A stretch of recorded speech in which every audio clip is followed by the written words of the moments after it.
Una sola mirada a un guardapelo, una simple pieza de joyería de oro colgando del cuello de un multimillonario. Pero para Clara Martínez, camarera de 24 años, esa mirada destrozó toda su realidad. Dentro de ese bar, rodeada del olor a café rancio y tocino frito, vio una imagen que era imposible, el rostro de la madre que desapareció de su vida hace 18 años. ¿Qué secreto se escondía dentro de ese corazón dorado? ¿Cómo podía conectar a una mujer ahogándose en deudas con uno de los hombres más poderosos de Madrid? La historia que estás a punto de escuchar es una de desamor, secretos y un descubrimiento tan impactante que pondría de rodillas a un titán de la industria. Llorando en medio de un imperio de miles de millones, el Bar Estrella, situado en una esquina menos elegante de Carabanchel, era un museo de sueños olvidados. Sus asientos de vinilo rojo estaban agrietados como sonrisas viejas. El acabado cromado estaba empañado por 1.000.000 de huellas grasientas, y el aire colgaba espeso con los fantasmas del café de ayer y las ansiedades del mañana. Para Clara Martínez era tanto un santuario como una jaula. 6 días a la semana, 10 horas al día. Se movía por sus estrechos pasillos, un borrón de eficiencia cansada, en un uniforme azul pálido que siempre olía levemente a cebollas. Clara era una artista sin lienzo, una erudita sin biblioteca. Su pequeño y corriente piso estaba lleno no de muebles, sino de libros de historia del arte de segunda mano y bocetos a carboncillo que dibujaba en papel de carnicería del bar. Cada euro que ganaba se dividía en 3: alquiler, fideos instantáneos y el peso aplastante de su matrícula en la Universidad Popular. Tenía 24 años, pero se sentía antigua. La ligereza de la juventud le había sido robada hace mucho tiempo. El día en que su madre Isabela salió por la puerta a por 1 litro de leche y nunca regresó. Clara tenía 6 años. Todo lo que le quedaba de su madre era una única fotografía con las esquinas dobladas guardada en una caja de zapatos bajo su cama. En ella, una mujer joven con una sonrisa luminosa y ojos del color de una tormenta de verano, se apoyaba contra un caballo de tío vivo, su cabello oscuro azotado por un viento olvidado. Ese rostro era la estrella polar de Clara, la fuente de una pregunta dolorosa constante que había definido toda su vida. Su padre, un hombre bueno pero roto, había muerto de un infarto pocos años después, dejándola sin nada más que la foto y una historia que nunca encajaba del todo. «Te amaba más que a nada, Clara», solía decir, su voz espesa por el whisky y la tristeza. El mundo era simplemente demasiado para ella. El hombre de la mesa 4 era un misterio. Había estado viniendo 3 veces a la semana durante los últimos 2 meses, siempre a las 3:00 de la tarde, cuando la hora punta del almuerzo se había desvanecido y el bar se hundía en una calma tranquila.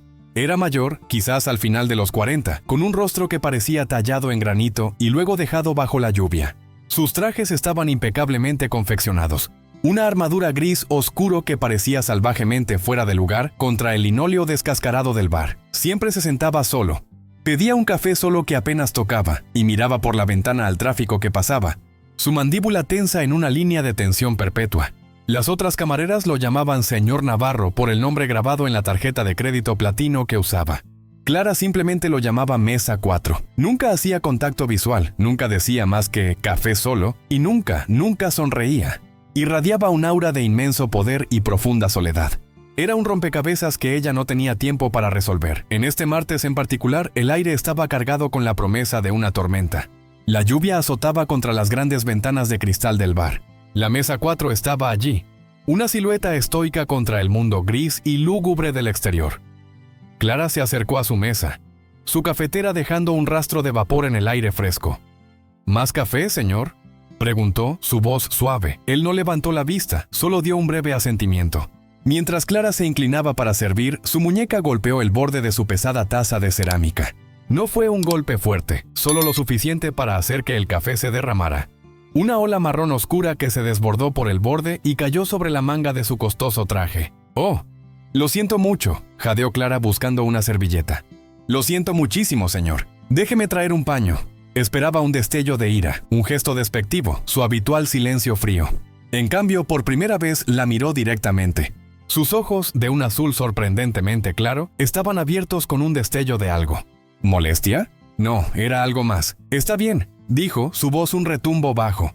Se secó la manga con su propia servilleta. Mientras se movía, la parte delantera de su chaqueta de traje se abrió. Y fue entonces cuando Clara lo vio.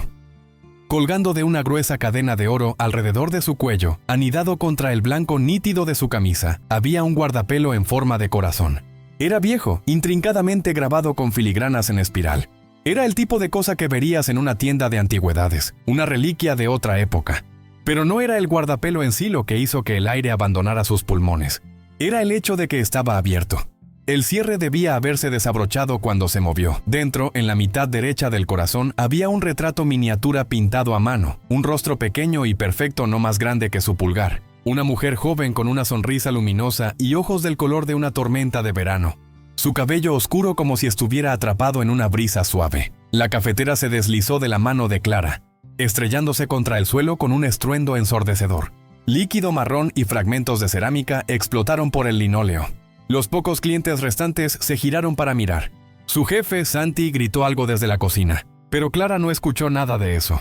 Todo su mundo se había reducido al pequeño rostro en ese corazón dorado, el rostro de la fotografía, el rostro que veía en su propio reflejo cada día, el rostro que no había visto en persona durante 18 años. Su voz fue un susurro ahogado e incrédulo, apenas audible sobre el tamborileo de la lluvia. Esa es mi madre. El mundo se detuvo. El estruendo de la cafetera rota resonó en un silencio cavernoso repentino. Adrián Navarro se congeló, su mano suspendida sobre el guardapelo. Su mirada saltó del charco de café que se expandía en el suelo a la cara de Clara. Sus ojos, abiertos de par en par con el shock y rebosantes de lágrimas no derramadas, estaban fijos en el guardapelo anidado contra su pecho. ¿Qué has dicho?, preguntó. Su voz despojada de su autoridad habitual, reemplazada por un borde crudo y frágil. La mano de Clara tembló mientras señalaba. Las palabras le fallaron. Todo lo que podía hacer era mirar fijamente la imagen imposible. El rostro de Isabela Martínez, más joven e imposiblemente vibrante, sonriendo desde una pieza de joyería llevada por un completo extraño. «Mi madre», finalmente logró decir, su voz quebrándose. La mujer en su guardapelo, esa es mi madre. La expresión de Adrián pasó por una tormenta de emociones en un latido. Confusión, incredulidad, y luego, como una puerta de acero cerrándose de golpe, una negación fría y dura. Rápidamente cerró el guardapelo con un clic que fue anormalmente fuerte en el bar silencioso. Lo metió de vuelta bajo su camisa, un gesto que era tanto protector como despectivo. «Eso es imposible», declaró tajantemente. «Está equivocada». «No», insistió Clara dando medio paso adelante, ajena a los fragmentos de cerámica a sus pies. «No lo estoy. Se llama Isabela. Tengo una foto, su única foto». La mención del nombre Isabela lo golpeó como un golpe físico. Un destello de dolor profundo cruzó sus rasgos antes de ser suprimido sin piedad.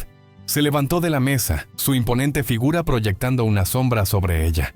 Metió la mano en su cartera, sacó un fajo grueso de billetes y lo arrojó sobre la mesa. Mucho más de lo suficiente para cubrir el café y el daño. «Limpia esto», ordenó.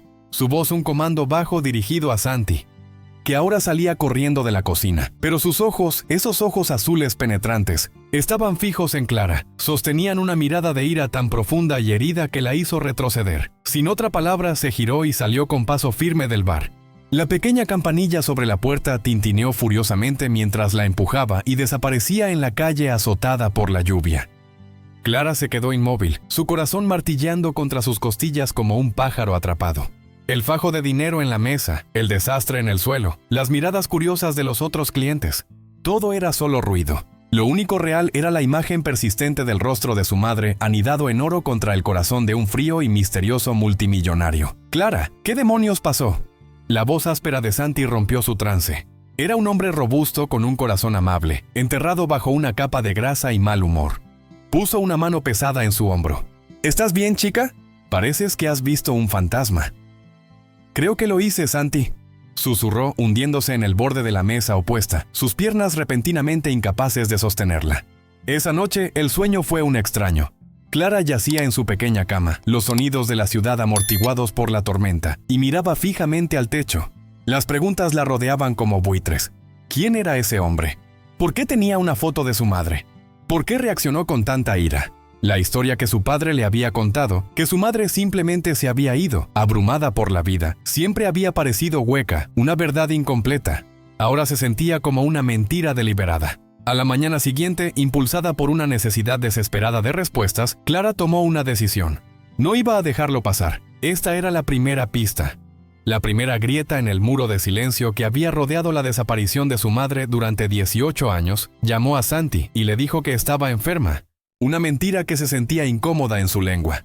Luego recurrió a la única herramienta que tenía, su portátil anticuado y lento como una tortuga. Escribió el único nombre que conocía en el buscador: Adrián Navarro. Los resultados inundaron la pantalla y Clara sintió una sensación vertiginosa de vértigo. Este no era solo un empresario rico cualquiera. Adrián Navarro era el CEO de Navarro Holdings, una colosal firma de desarrollo inmobiliario que poseía la mitad del horizonte de Madrid. Había artículos en Forbes, perfiles del Wall Street Journal de un magnate despiadado y visionario que había heredado un imperio familiar y multiplicado su valor por 10. Era descrito como intensamente privado, reclusivo y viudo. Los artículos mencionaban a su difunta esposa, una aristócrata de la sociedad llamada Catalina, que había muerto en un accidente de navegación hace 5 años. No tuvieron hijos. No había mención de una mujer llamada Isabela. Ni una sola palabra. Clara se desplazó por docenas de imágenes. Adrián en galas benéficas, Adrián cortando cintas en nuevos rascacielos, Adrián con políticos y celebridades. En cada foto llevaba la misma expresión guardada y sin sonrisa que había visto en el bar. Era una fortaleza. Pero las fortalezas tienen puertas. Su empresa, Navarro Holdings, tenía su sede en una reluciente torre de cristal y acero en el centro financiero de Madrid, un mundo alejado de su bar de Carabanchel. Un lugar donde no tenía nada que hacer. Clara miró la fotografía descolorida de su madre que había sacado de su caja de zapatos. Los ojos sonrientes de Isabela parecían animarla. Durante 18 años había sido un fantasma, un signo de interrogación, una fuente de dolor. Ahora era una posibilidad, un misterio a resolver. Clara se puso su única chaqueta decente. Un hallazgo raído de una tienda de segunda mano, se recogió el pelo en un moño severo y deslizó la fotografía de su madre en su bolso. Respiró profundamente, su reflejo en el espejo agrietado mirándola de vuelta. Una joven asustada con los ojos de su madre. Ojos que por primera vez en mucho tiempo estaban llenos no de tristeza, sino de fuego. Iba a la fortaleza y conseguiría respuestas. El vestíbulo de Navarro Holdings estaba diseñado para intimidar. Los suelos eran de mármol italiano pulido que reflejaba la fría iluminación empotrada de un techo de 3 pisos de altura. El aire olía a dinero y limpiador con aroma a limón. Una enorme escultura abstracta de bronce retorcido dominaba el centro del espacio, y el silencio solo era roto por los clics silenciosos de zapatos caros y el zumbido silencioso del control climático del edificio. No era solo un edificio, era una declaración de poder. Clara sintió que su chaqueta barata se encogía sobre sus hombros. Se acercó al mostrador de recepción. Una losa monolítica de granito negro atendida por una recepcionista que parecía más una modelo.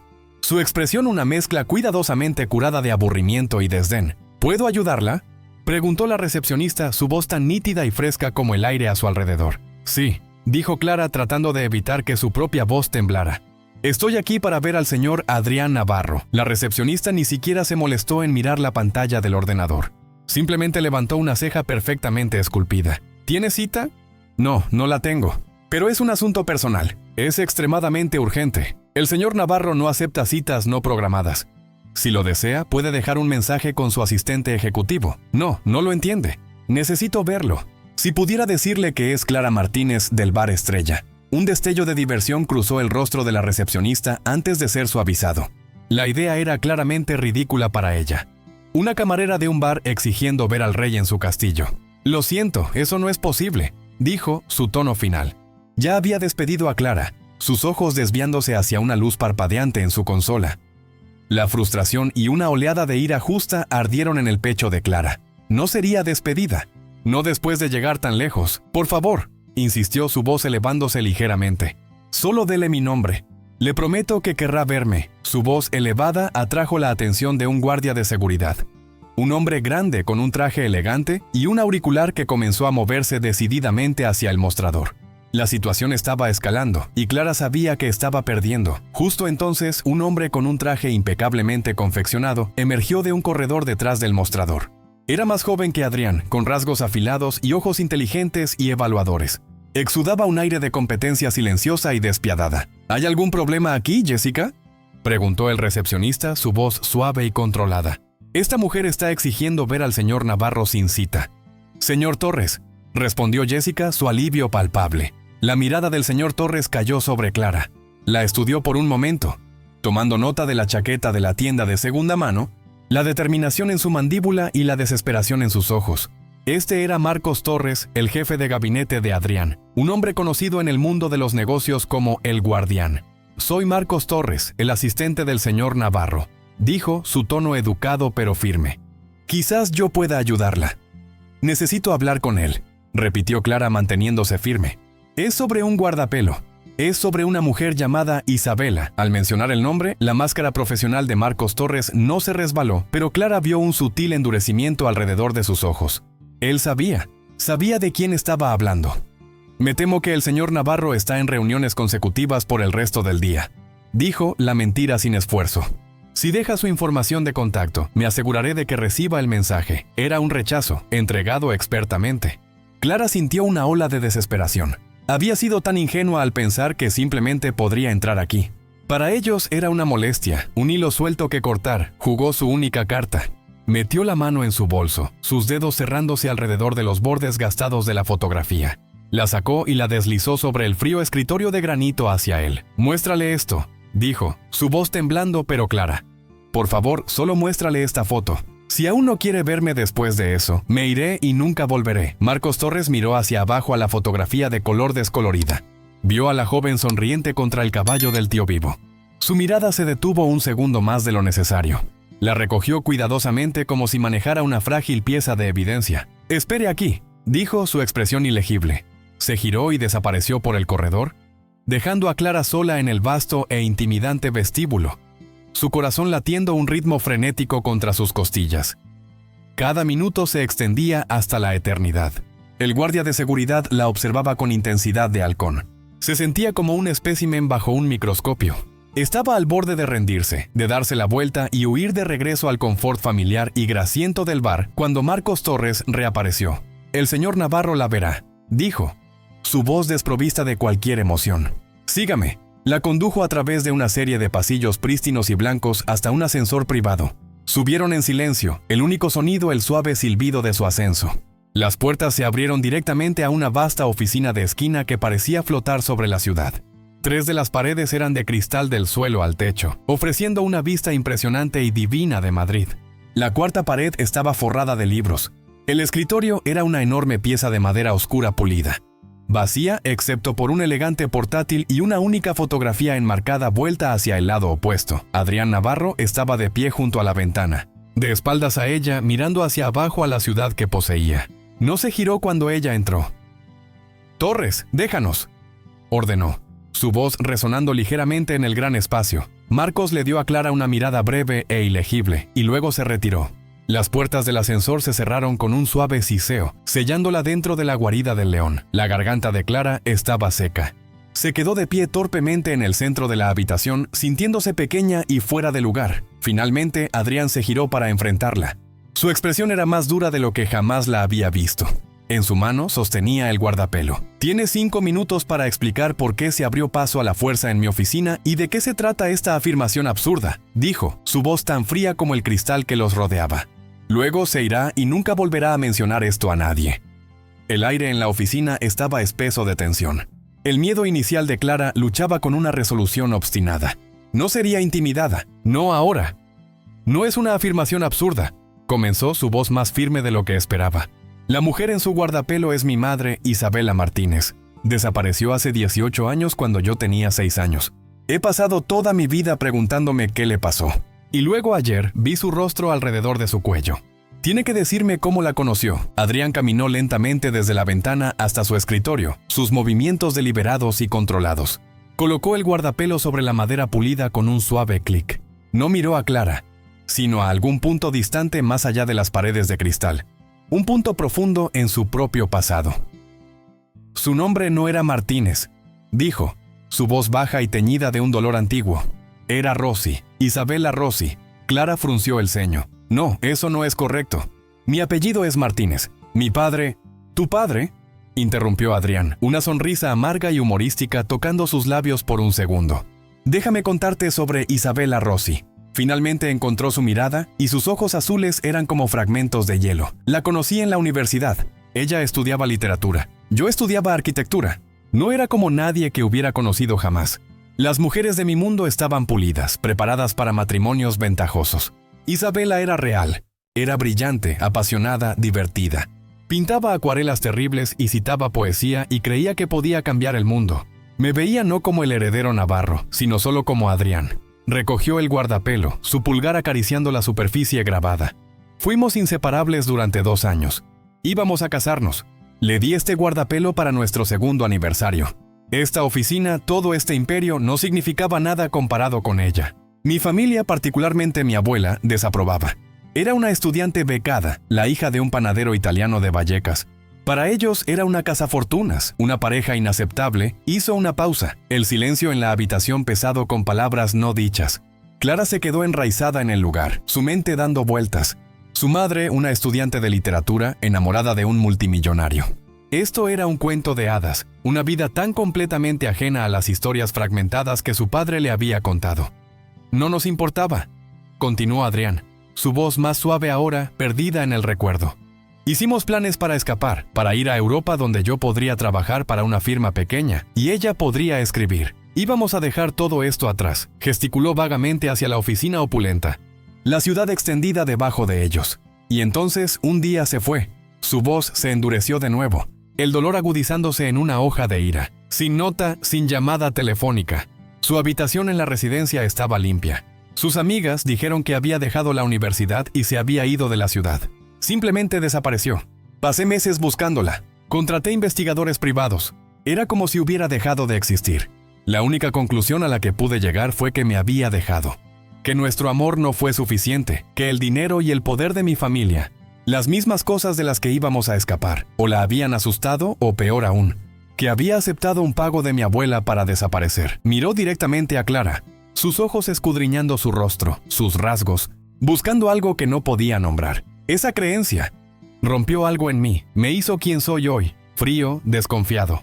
Vertí toda esa ira, esa traición en esta empresa. La construí en una fortaleza intocable para que nadie pudiera volver a hacerme daño así. Cayó en silencio. La historia colgaba entre ellos, una cosa trágica, hermosa y fea. El corazón de Clara dolía, no solo por ella misma, sino por el joven que él había sido y por su madre. Yo no entiendo, tartamudeó Clara. Mi padre, Daniel Martínez, me dijo que la conoció cuando ella estaba trabajando de camarera. Dijo que estaba perdida, que no tenía familia. Se enamoraron, me tuvieron a mí y luego ella se fue. Siempre dijo que era frágil, que el mundo era demasiado para ella. Martínez, repitió Adrián el nombre, saboreándolo. Así que eso fue lo que pasó. Huyó y creó una nueva vida, un nuevo nombre, una nueva familia. La implicación era clara. En su versión de la historia, toda la existencia de Clara era prueba de la traición definitiva de Isabela. La veía no como una hija buscando a su madre, sino como la encarnación viva de la mentira que había arruinado su vida. Clara sintió que el suelo desaparecía bajo ella. ¿Podría ser verdad? ¿Podría su madre simplemente haber abandonado a este hombre que supuestamente amaba, creado una nueva vida y luego abandonado esa también? El pensamiento era un veneno filtrándose en la imagen idealizada de la madre que había atesorado durante tanto tiempo, pero algo estaba mal, no se sentía bien. La mujer que Adrián describía, apasionada, brillante, valiente, no sonaba como la persona frágil y rota que su padre había descrito. Y ninguna de ellas sonaba como una mujer que abandonaría a su hija de 6 años sin dejar rastro. No, dijo Clara sacudiendo la cabeza. Esa no puede ser la historia completa. No me habría dejado. Sé que no lo habría hecho. Adrián soltó una risa corta y áspera. ¿Crees eso? Porque tienes que hacerlo. Yo también solía creer cosas sobre ella. Tu presencia aquí es prueba de que fui un tonto. Se alejó de ella, presentando su espalda una vez más en un claro acto de despedida. Ahora tienes tu respuesta. Mi historia con Isabela Rossi terminó hace 25 años. No tiene nada que ver contigo. Torres te acompañará a la salida. Presionó un botón en el intercomunicador de su escritorio, pero Clara no se movió. Una nueva energía feroz estaba surgiendo a través de ella. Le había dado piezas del rompecabezas, pero eran afiladas y no encajaban. Está equivocado, dijo, su voz resonando con convicción. Contrató investigadores. Ahora tiene más dinero y poder que Dios. Si realmente la amó, si alguna parte de usted todavía se preocupa por la verdad, me ayudará a descubrir qué pasó realmente. Porque alguien en esta historia está mintiendo. Adrián se giró lentamente, un brillo peligroso en su ojo. Pero detrás de la ira, Clara vio algo más, un destello de duda, una grieta en las paredes de la fortaleza. Sus palabras habían tocado un nervio, perturbando una herida que nunca se había curado realmente. La narrativa cómoda de traición con la que había vivido durante 25 años, ahora estaba siendo desafiada por la existencia innegable de la hija de su madre, parada justo frente a él, durante un largo momento. El único sonido en la oficina fue el susurro del sistema de ventilación. Adrián miró fijamente a Clara, su rostro una máscara de emociones conflictivas. La rabia todavía estaba allí, un horno hirviente bajo la superficie, pero sus palabras desafiantes habían avivado algo más. Una astilla de la misma esperanza desesperada que había aplastado dentro de sí mismo un cuarto de siglo atrás. «El pasado está muerto», dijo, pero su voz carecía de la finalidad que pretendía. «¿Lo está?», desafió Clara dando otro paso adelante. «Lleva su foto alrededor de su cuello cada día. Eso no parece muerto para mí, eso parece un fantasma que nunca ha podido enterrar». Sus palabras dieron en el blanco. Instintivamente tocó su pecho donde el guardapelo ahora yacía escondido bajo su camisa. Lo había llevado cada día desde que Isabela desapareció, una penitencia secreta, un recordatorio constante de su dolor y traición. Pensó que era su armadura. Quizás era solo su jaula. «¿Qué quieres de mí?», preguntó, su voz más áspera. «La verdad», respondió ella simplemente. «¿Cree que lo traicionó? Yo me niego a creer que me abandonó. Ninguna de esas puede ser la historia completa. Usted tiene recursos. Yo tengo necesidad de saber. Ayúdeme». Adrián se hundió en su gran silla de cuero, la lucha drenándose repentinamente de él, reemplazada por un profundo cansancio. Miró a Clara, a su mandíbula determinada, su chaqueta raída y sobre todo a sus ojos. Eran los ojos de Isabela. Mirarla era como mirar a un fantasma. «Torres», dijo en el intercomunicador, su voz pesada. «Cancela mi tarde», soltó el botón y miró a Clara. «Haré una llamada. Haré que mi equipo de seguridad realice una verificación de antecedentes sobre Daniel Martínez y vea si hay algún registro de Isabela Rossi. Después de la primavera de 1999. No esperes que salga nada de esto. Cuando llegue a un callejón sin salida, lo aceptarás y me dejarás en paz. ¿Está entendido?» «Sí», dijo Clara, su corazón saltando con una frágil esperanza. No era mucho, pero era un comienzo. Durante los siguientes 2 días, Clara vivió en un estado de animación suspendida. Fue a trabajar al bar, su cuerpo realizando los movimientos de rellenar cafés y limpiar mesas. Pero su mente estaba a kilómetros de distancia, en esa torre de cristal, esperando. Santi notó su distracción, pero no presionó, simplemente dándole un apretón de apoyo en el hombro cuando pasaba. Al tercer día, su teléfono vibró. El identificador de llamadas estaba bloqueado. «Hola, es Adrián Navarro. Esté en mi oficina en 1 hora». La línea se cortó. Las manos de Clara temblaban mientras subía en el ascensor de vuelta a la oficina del ático. Esta vez, Marcos Torres la condujo no a la oficina principal, sino a una sala de conferencias adyacente más pequeña. La mesa de cristal estaba cubierta de archivos e impresiones. Adrián estaba de pie en la cabecera de la mesa, su chaqueta de traje quitada, su corbata aflojada. Parecía que no había dormido. «Encontramos cosas», dijo sin preámbulos, su tono sombrío. Daniel Martínez, trabajador de la construcción sin antecedentes penales, murió de un infarto masivo hace 12 años. Él y una mujer que coincide con la descripción de Isabela vivieron una vida tranquila y transitoria. Se mudaban cada 2 años, siempre alquilando, siempre pagando en efectivo. «¿Ve?», dijo Clara. Estaba escondiéndose. «De mí, quizás», contrarrestó Adrián. «Pero esa no es la parte más interesante». Empujó un extracto bancario a través de la mesa. «Este es de una cuenta que pertenecía a mi abuela, Elena Navarro. Accedimos a ella a través de los registros de archivo patrimonial de la familia». Señaló una línea del 12 de abril de 1999, alrededor del momento en que Isabela desapareció. Era una transferencia bancaria de 250.000 euros a una sociedad pantalla imposible de rastrear. Esa cantidad de dinero en aquel entonces. «Es una fortuna», murmuró Adrián más para sí mismo que para Clara. «Siempre sospeché que ella tuvo una mano en ello, pero nunca pude probarlo». Lo negó hasta su último día. «¿Tu abuela le pagó para que se fuera?», preguntó Clara, su voz llena de incredulidad. Era el escenario que Adrián había temido, el que pintaba a su madre como una cazafortunas. «Es lo que me forcé a creer», dijo Adrián, su mirada distante. Pero Torres siguió excavando. Asintió hacia Marcos, quien se adelantó y colocó otro documento sobre la mesa. Era una copia de un formulario de admisión hospitalaria de una pequeña clínica privada en las afueras de Barcelona, también fechado de la primavera de 1999. El nombre de la paciente aparecía como Juana sin nombre, pero la descripción coincidía con Isabela. El motivo de la admisión, agotamiento y monitoreo. El contacto de emergencia listado era Elena Navarro. «¿Estuvo en una clínica?», preguntó Clara confundida. «Una discreta», suministró Marcos. «Una conocida por ayudar a familias adineradas a lidiar con situaciones delicadas. Cruzamos las fechas. La transferencia de fondos ocurrió 2 días después de que fue admitida. Las piezas comenzaron a encajar, formando una imagen mucho más oscura que una simple traición. Isabela no había simplemente tomado el dinero y huido. Había sido llevada a algún lugar, retenida. Mi abuela era una mujer formidable, dijo Adrián, su voz un gruñido bajo. Gobernó esta familia y su negocio con puño de hierro. Veía a Isabela como una amenaza para el legado navarro.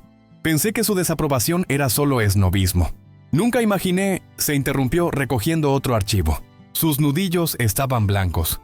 Hay una cosa más, dijo, su voz tensa. Torres encontró a una enfermera que solía trabajar en esa clínica.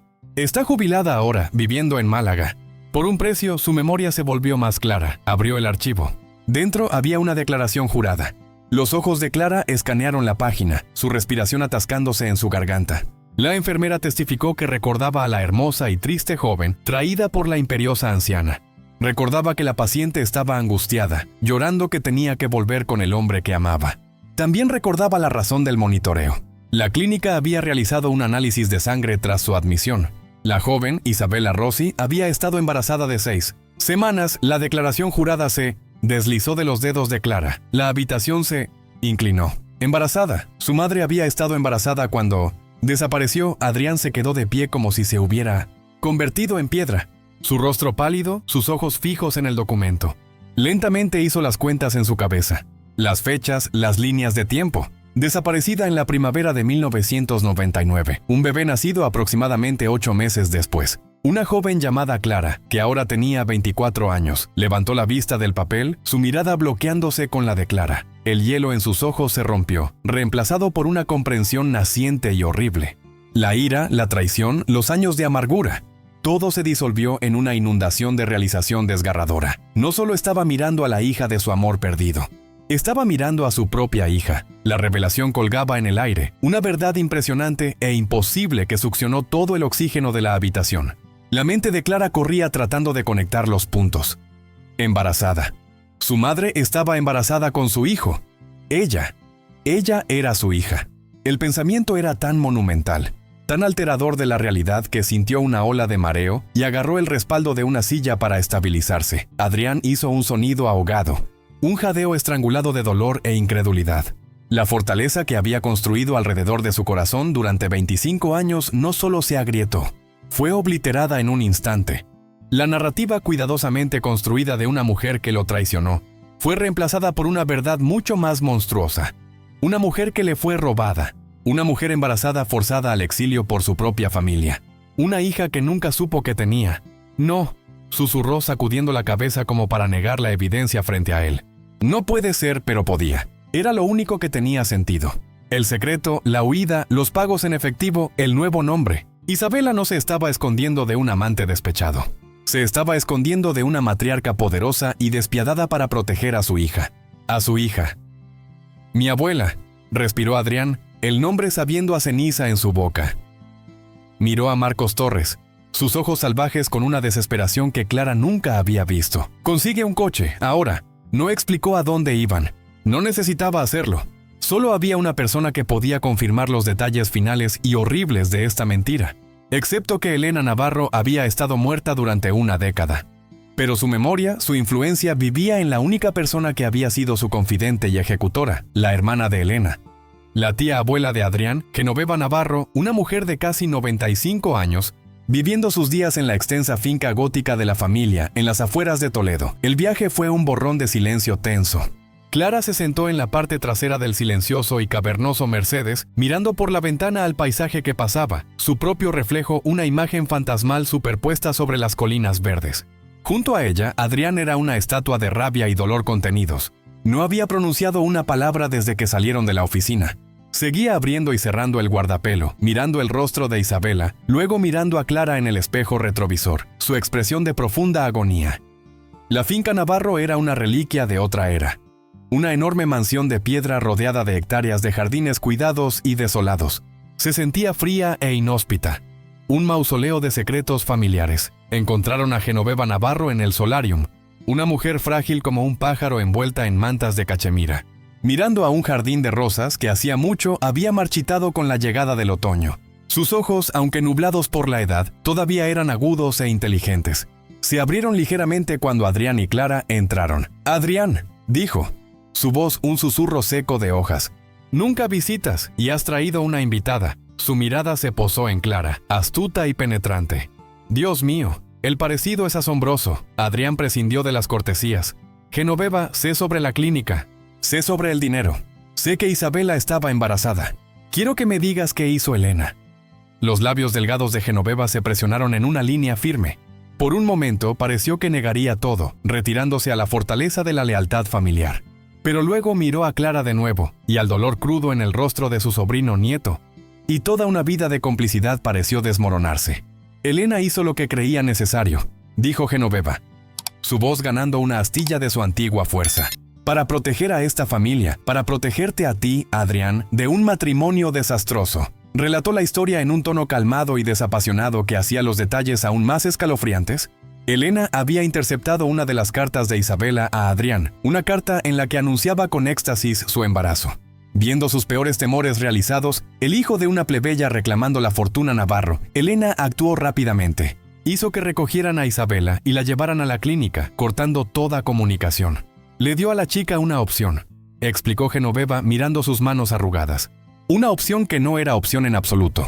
Isabela podía tener al bebé, pero tendría que desaparecer. Elena le proporcionaría una suma de dinero, suficiente para vivir, pero nunca debía contactarte, nunca revelar la paternidad del niño. O Elena usaría todo el peso del apellido Navarro para arruinarla y asegurarse de que perdiera al niño para siempre. O podía interrumpir el embarazo, y Elena la dejaría ir libre y sin problemas. Clara dejó escapar un pequeño jadeo horrorizado. Eligió al niño. «Por supuesto», dijo Genoveva, un destello de antiguo respeto en sus ojos. Era una luchadora esa. Elena lo arregló todo. Una nueva identidad, Isabela Martínez. Una historia de fondo fabricada. Incluso encontró a un hombre, un viudo según recuerdo, Daniel Martínez, a quien se le pagó una suma generosa para hacer el papel de esposo y padre para legitimar la nueva identidad. Debía mantenerla en movimiento, mantenerla escondida. La historia que su padre le había contado no era una mentira. Era un guión, un papel por el que fue pagado para representar. ¿Y entonces qué pasó?, exigió Adrián, su voz temblando con furia apenas controlada. ¿Por qué dejó a Clara? ¿Por qué desapareció de nuevo? Genoveva suspiró, un sonido largo y cansado. El dinero finalmente se acabó. Martínez, el hombre, se volvió codicioso. Exigió más a Elena unos años después. Elena se negó. Hubo una discusión. Según el informe de nuestro hombre que los estaba vigilando, Martínez se volvió abusivo. Isabela tomó a la niña y huyó de él. Durante unos años estuvo completamente fuera de nuestro radar. Estaba trabajando de camarera, mudándose de pueblo en pueblo, tratando de mantenerse por delante tanto de Martínez como de nosotros, a quienes temía. Hizo una pausa, su mirada volviéndose al cielo gris afuera. El último informe que tenemos es de hace 18 años. Nuestro hombre la rastreó hasta un pequeño pueblo en Guadalajara. Martínez la había encontrado. Hubo una confrontación en el motel barato donde se alojaba. Los vecinos escucharon gritos. Para cuando llegó la policía, Martínez se había ido e Isabela también. Había señales de una lucha. La niña pequeña, tú, fue encontrada durmiendo en la habitación contigua, ilesa. La policía había investigado, explicó Genoveva, pero sin cuerpo, y un padre que afirmaba que su esposa inestable simplemente había huido otra vez. El caso quedó frío. Elena había ordenado que cesara su vigilancia. En lo que concernía a la familia Navarro, el problema se había resuelto solo. La verdad completa y fea finalmente quedó al descubierto. Su madre no la había abandonado.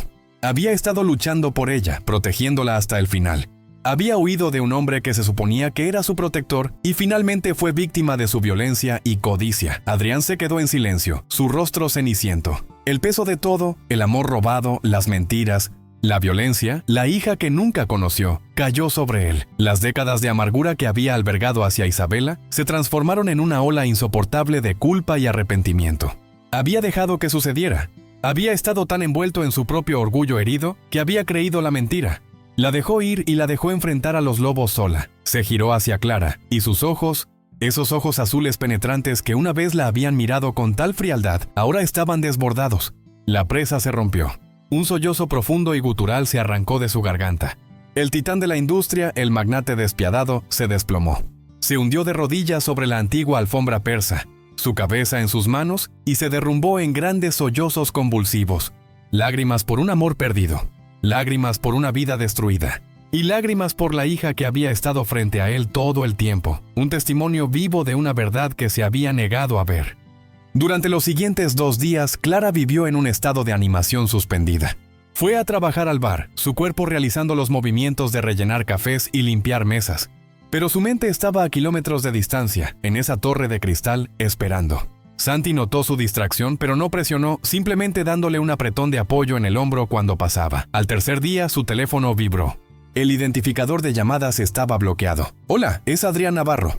Esté en mi oficina en 1 hora». La línea se cortó. Las manos de Clara temblaban mientras subía en el ascensor de vuelta a la oficina del ático. Esta vez, Marcos Torres la condujo no a la oficina principal, sino a una sala de conferencias adyacente más pequeña. La mesa de cristal estaba cubierta de archivos e impresiones. Adrián estaba de pie en la cabecera de la mesa, su chaqueta de traje quitada, su corbata aflojada. Parecía que no había dormido. «Encontramos cosas», dijo sin preámbulos, su tono sombrío. Daniel Martínez, trabajador de la construcción sin antecedentes penales, murió de un infarto masivo hace 12 años. Él y una mujer que coincide con la descripción de Isabela vivieron una vida tranquila y transitoria. Se mudaban cada 2 años, siempre alquilando, siempre pagando en efectivo. «¿Ve?», dijo Clara. Estaba escondiéndose. «De mí, quizás», contrarrestó Adrián. «Pero esa no es la parte más interesante». Empujó un extracto bancario a través de la mesa. «Este es de una cuenta que pertenecía a mi abuela, Elena Navarro. Accedimos a ella a través de los registros de archivo patrimonial de la familia». Señaló una línea del 12 de abril de 1999, alrededor del momento en que Isabela desapareció. Era una transferencia bancaria de 250.000 euros a una sociedad pantalla imposible de rastrear. Esa cantidad de dinero en aquel entonces. «Es una fortuna», murmuró Adrián más para sí mismo que para Clara. «Siempre sospeché que ella tuvo una mano en ello, pero nunca pude probarlo». Lo negó hasta su último día. «¿Tu abuela le pagó para que se fuera?», preguntó Clara, su voz llena de incredulidad. Era el escenario que Adrián había temido, el que pintaba a su madre como una cazafortunas. «Es lo que me forcé a creer», dijo Adrián, su mirada distante. Pero Torres siguió excavando. Asintió hacia Marcos, quien se adelantó y colocó otro documento sobre la mesa. Era una copia de un formulario de admisión hospitalaria de una pequeña clínica privada en las afueras de Barcelona. También fechado de la primavera de 1999. El nombre de la paciente aparecía como Juana sin nombre, pero la descripción coincidía con Isabela. El motivo de la admisión, agotamiento y monitoreo. El contacto de emergencia listado era Elena Navarro. «¿Estuvo en una clínica?», preguntó Clara confundida. «Una discreta», suministró Marcos. «Una conocida por ayudar a familias adineradas a lidiar con situaciones delicadas». Cruzamos las fechas. La transferencia de fondos ocurrió 2 días después de que fue admitida. Las piezas comenzaron a encajar, formando una imagen mucho más oscura que una simple traición. Isabela no había simplemente tomado el dinero y huido. Había sido llevada a algún lugar, retenida. «Mi abuela era una mujer formidable», dijo Adrián, su voz un gruñido bajo. «Gobernó esta familia y su negocio con puño de hierro. Veía a Isabela como una amenaza para el legado navarro. Pensé que su desaprobación era solo esnobismo. Nunca imaginé», se interrumpió recogiendo otro archivo. Sus nudillos estaban blancos. «Hay una cosa más», dijo, su voz tensa. Torres encontró a una enfermera que solía trabajar en esa clínica. Está jubilada ahora, viviendo en Málaga. Por un precio, su memoria se volvió más clara. Abrió el archivo. Dentro había una declaración jurada. Los ojos de Clara escanearon la página, su respiración atascándose en su garganta. La enfermera testificó que recordaba a la hermosa y triste joven traída por la imperiosa anciana. Recordaba que la paciente estaba angustiada, llorando que tenía que volver con el hombre que amaba.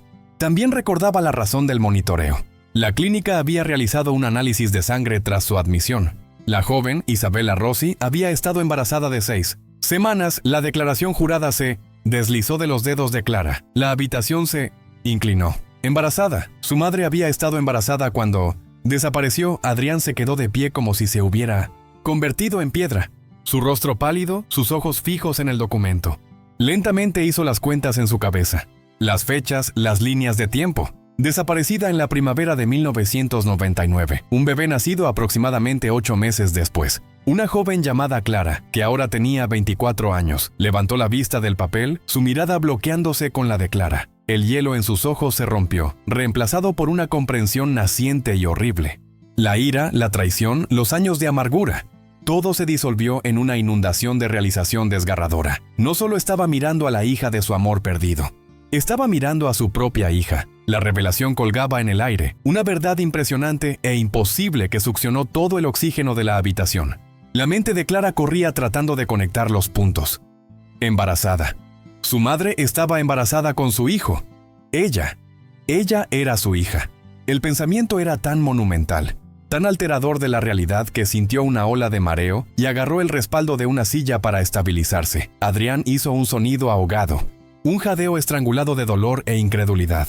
La fortaleza que había construido alrededor de su corazón durante 25 años no solo se agrietó, fue obliterada en un instante. La narrativa cuidadosamente construida de una mujer que lo traicionó fue reemplazada por una verdad mucho más monstruosa. Una mujer que le fue robada, una mujer embarazada forzada al exilio por su propia familia, una hija que nunca supo que tenía.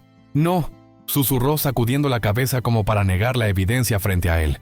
No puede ser, pero podía. Era lo único que tenía sentido. El secreto, la huida, los pagos en efectivo, el nuevo nombre. Isabela no se estaba escondiendo de un amante despechado. Se estaba escondiendo de una matriarca poderosa y despiadada para proteger a su hija. A su hija. Mi abuela, respiró Adrián, el nombre sabiendo a ceniza en su boca.